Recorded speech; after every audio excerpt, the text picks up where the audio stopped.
Hey y'all, welcome back in. I am working on chain right now. That's just it, just a chain.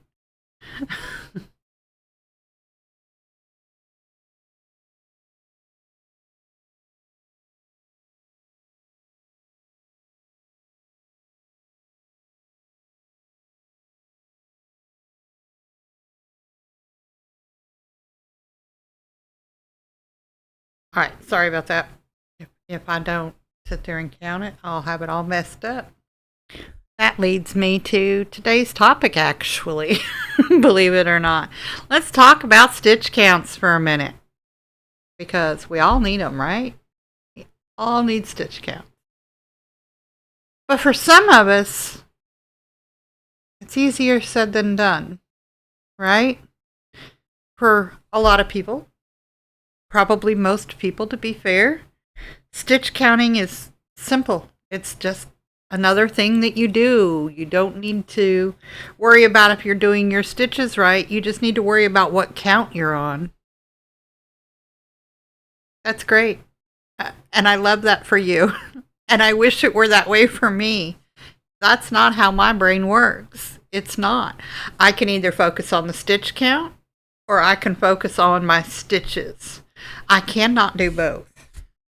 I just can't. I don't know why. That's just the way that my brain seems to function. And that's okay. And I keep saying that's okay, but it really truly is okay. We can figure out ways around that, right? I need to focus on my stitch. So I can't have my brain split in two and also focus on the stitches, the counting of the stitches. It just doesn't work for me. Now they do have little stitch counters, which are technically row counters, but you can use them for stitches if you wanted to. That didn't work for me because I don't want to have to pause every time and click a little button. Oh, give me 1 second, y'all. Sorry.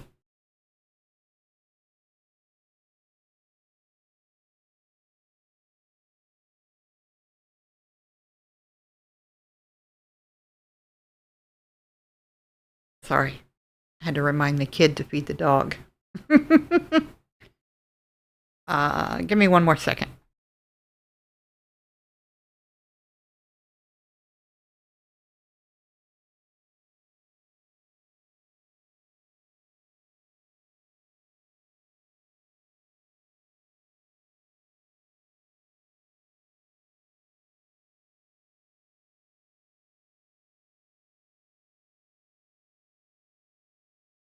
Yep, there I went again. I hit a wrong button and I had y'all paused and I was sitting here trying to talk. I apologize for that yet again.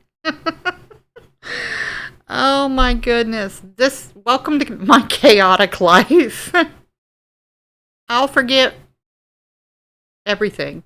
Literally everything at this point in time. Okay, back to what we were talking about. Stitch counts. So my brain can function on one thing at a time.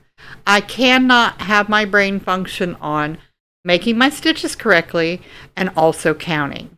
So, stitch markers. You guys, they are my lifesaver. I'm not even kidding you. They do have little row counters that you can use as stitch counters. That's what I was talking about before I had to pause for a moment. I couldn't get it to work right for my brain because I didn't want to stop after each stitch in order to hit the dang button on the thing. Seriously. Like, and those hooks that you see, you'll see them. You'll see them all over Amazon that they will count your stitches as you're stitching. Honey, they don't work either. You also have to push the button. Don't waste your money. If that kind of stuff doesn't work for you, don't waste your money on that. I'm just saying. It's better spent on yarn. You know it and I know it. So how can you make your brain function to count your stitches when your brain isn't designed for you to do both? I don't know. I don't have the answer to that. All I can tell you is what I have found that works for me, and the way that I've kind of learned to work around that limitation. So, if I'm working on a blanket or I'm working on something where I'm just working in a row, I use stitch markers. Every 10 stitches, I will put a stitch marker. And then I just have to count the little sections to know if I've got enough for the length that I wanted. That works for me when I'm working for like a blanket or a scarf, or what I'm working on now. I'm trying to make a bag for the first time. We'll see how that goes. I may give up on it before I ever get far enough, but we'll see. When you're working in the round, you're making a plushie. Here's my best suggestion. Always mark your first or your last, depending on the person. Some people prefer to mark the last stitch of the round. I prefer to mark the first stitch of the round. That works for your starting or stopping of a round.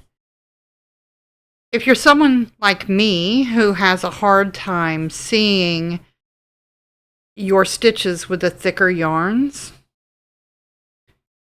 I can even go so far as to say mark every 5th stitch. That way you know how many stitches you have around. If you need to do it more often than every 5, do that too. Do every 2, every 3. Whatever works for you. My daughter is messaging me. I can see it out of the corner of my eye. It's driving me crazy. So, if you need to mark your stitches when you're working in the round every 2, 3, 5, whatever, do that. If it will help you to remember or to be able to see your progress in that round. It's perfectly acceptable to do that. Do not feel that just because you can't count it in your head as you're doing the stitches, that you can't still have a way of knowing how many stitches that you have in the round or in the row.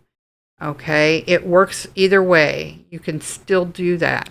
Even on a blanket, if you need to, again, this is mainly for your chain, right? Mark every 10 stitches. Now, I don't suggest doing every 5, and the reason that I don't is you're going to have so many stitch markers, and there comes a point when you have to take all those stitch markers out.